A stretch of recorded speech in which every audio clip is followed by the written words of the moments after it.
Hi, it's Christina with the Sisyphean Journal. I've been away for a while. There was a death in the family. Um, but I've been putting this off. I'm going to tackle this excellent trigonometry interview. Dr. Calum Miller, why I changed my mind about abortion. So I'm going to try to skip the intro and just take this in sections. Sure. Well, thank you so much. And thank you to everyone who's listening for having the patience to hear three men talking about abortion, which I can appreciate can be a little bit sort of incongruous.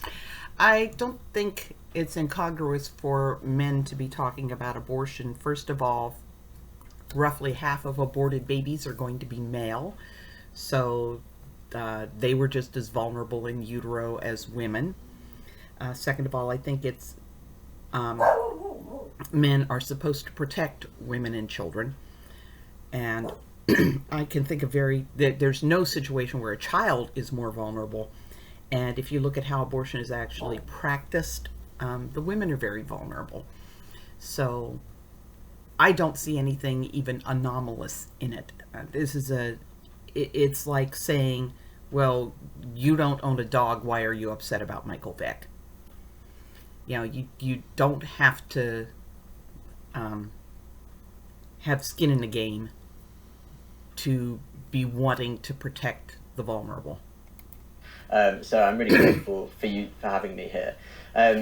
I guess I was always surprised to be in this position. I never thought I'd end up speaking most of my life about this topic. I grew up in a fairly liberal family, never heard anything about this topic at home or at school, and really it was only at university that I even began to think about this topic. I was never pro-life. I didn't kind of have any particularly strong opinions about the topic. But as I went through medical school, it was the kind of thing, as a doctor, you have to have some sort of opinion on. You have to think something about abortion. And there is a huge push in the abortion advocacy movement to force every doctor, or at the very least every OBGYN, to do abortions, whether they want to participate or not. I've been trying to push with the American Association of Pro-Life OBGYNs that we need to develop an abortion curriculum that talks about identifying the abortion vulnerable patient, helping her to get hooked up with the resources that she actually needs. Some of that might include high-risk pregnancies. Some of that might include women for whom there's been a prenatal diagnosis, women whose circumstances are difficult, homeless women, women in abusive situations, low-income women,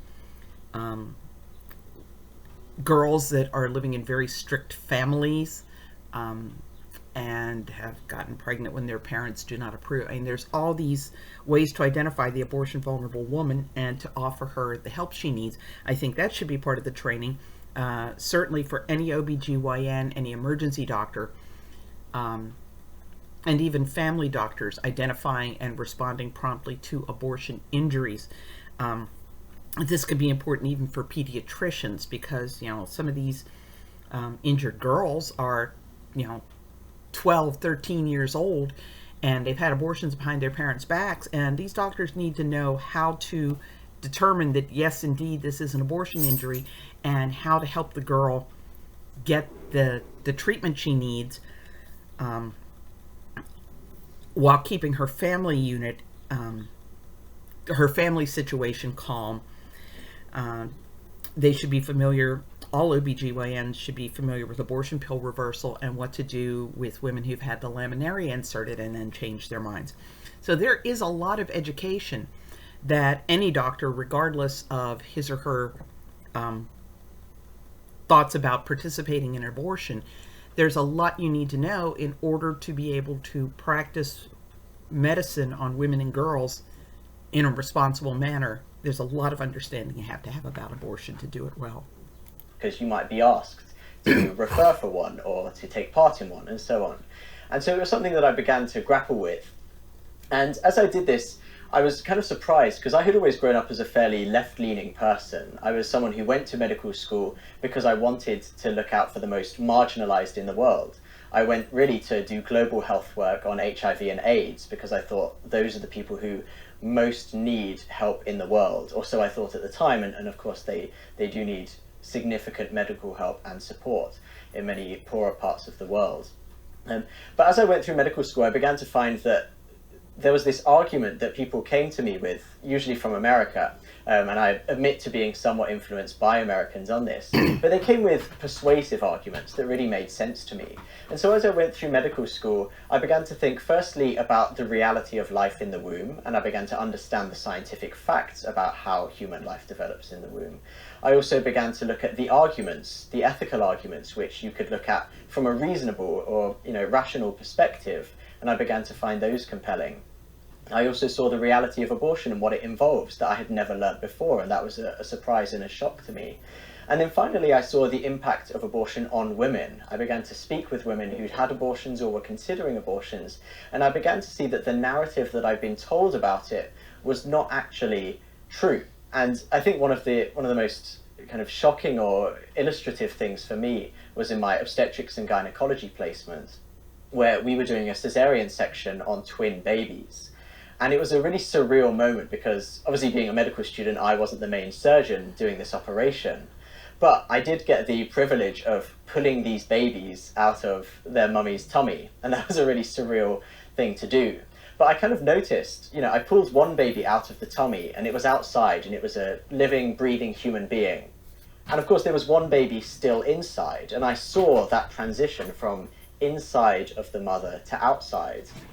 And at one point there was one baby outside, one baby inside. And I thought, what is the difference between these? Why is it that we treat one of these as a member of the human community with full human rights and who deserves our utmost protection and support, and we treat the other as having almost no legal rights at all? And that really kind of grinded on me, and I didn't really know what to think. And so gradually, as I went through medical school... And that really is an interesting question, isn't it?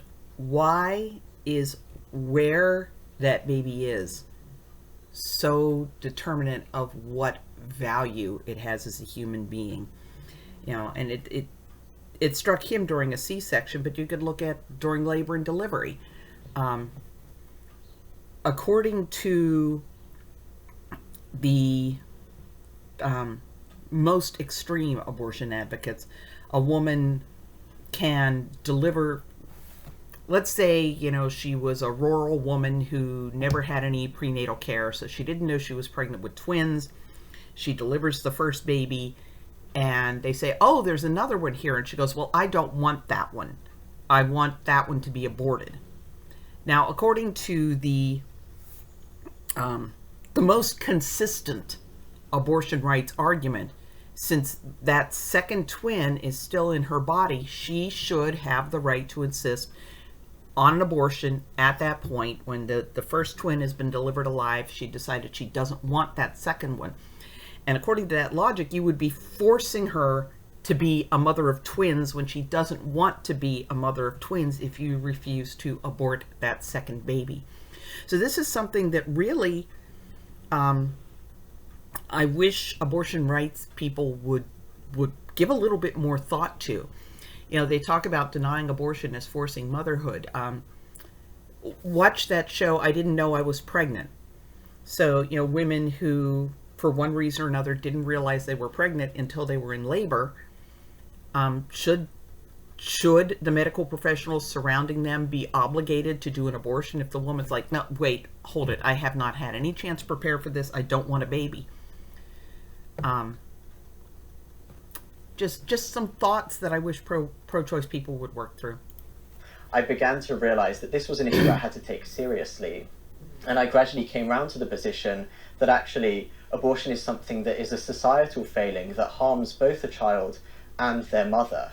And there should be a better way, a better narrative, a better conversation, and a better approach where we can actually support both of those lives. And as I say, I gradually became persuaded that supporting both of those lives, rather than pitting them against each other, was the best approach we can take. And that's the approach that the pro-life centers take. And that is the approach that the abortion lobby fights tooth and nail. They want to keep and again, I'm not talking about ordinary pro-choice citizens. I'm talking about the movers and shakers, the politicians, the activists, the organizations. They want to maintain this idea that that unborn baby is absolutely that woman's enemy, and that her good requires that unborn entity to be dead. And the idea that you could help her with anything other than aborting that baby is absolute anathema to them.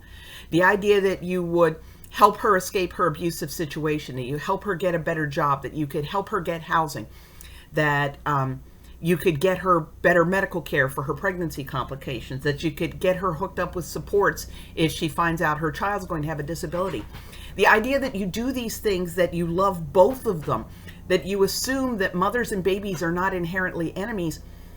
The abortion lobby hates that idea with the white-hot intensity of 1,000 suns. They do not want you to do anything that assumes that motherhood would be a good thing for that woman if the idea of abortion so much as flits across her mind.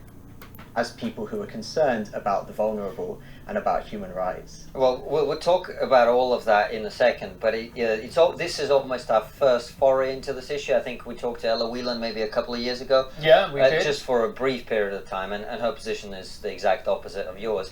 But I actually... And I think, let me see, what's her name? Oh no, it's a different woman. Triggernometry did an abortion doctor who is vehemently abortion, best thing since sliced bread. I will respond to that, but I don't have the stomach to do that right now. We're gonna stick with this guy. Actually, I should say, given that it's our first foray in, we'll almost certainly be talking to someone from the opposite side of what you're talking about, but exploring your point of view now. My wife is 22 weeks pregnant today. Congratulations. Thank you. And I haven't looked into this issue at all, really. It's not been something I've ever thought about. I have to say, I've just gone, look, it's not something that particularly is likely to affect me. See, that's another thing. People think of abortion as something that's not likely to affect them. And Ashley McCall was one of those people. She was strongly pro-choice, but she saw abortion as something suitable for those poor, ignorant women. It wasn't something where she was ever going to wind up climbing on the abortion table. And she developed hyperemesis gravidarum, which is excessive vomiting in pregnancy. And we're not talking about, just a lot of vomiting. We're talking about losing 10 to 15% of your body weight. We are talking, health-threatening, life-threatening amount of vomiting. And she could not get a doctor to provide her with treatment. They just kept blowing her off. And she wound up having an unwanted abortion of a wanted baby. And it was only after her medical crisis was over that she found out that there were treatments that were available. But she accepts the fact that, having been an abortion rights advocate, she is partially responsible for the fact that women like her only are given the options they really want if they go to the mean old right to lifers. That if you go to get your options counseling at an abortion facility, it's going to be, we assume that you walked in here, you want the abortion, and it's our job to walk you through it. So we're 13 minutes into this, so I'm going to end this session, number 1, and we will proceed.